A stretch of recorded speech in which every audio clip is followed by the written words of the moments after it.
tasavvuf mashoyihlari birinchi qadamingizdan nafsingiz bilan kurashadi. Nafsingizni o'ldirib qo'yib, keyin boshqa vazifani aytadi. Nima uchun?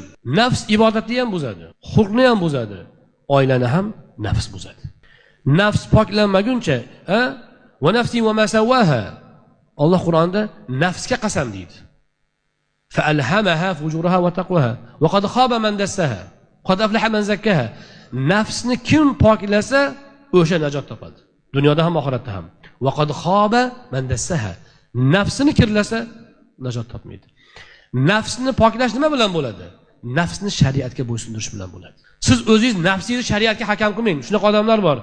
Meni aytganim shu shariat. Menimcha shunaqa. Nafs aldaydi. Ibodatga buyurgan joyda ibodat qilayotgan bo'lsa, haromdan qaytargan paytda haromdan qaytayotgan bo'lsa, axloqsizlikdan qaytargan joyda axloqsizlikdan tiyilayotgan bo'lsa, go'zal xulqni buyurgan joyda nafsiz go'zal xulqqa bo'ysunayotgan bo'lsa, nafsiz shariatga bo'ysunganda bilingki, endi nafsning joyiga kelibdi.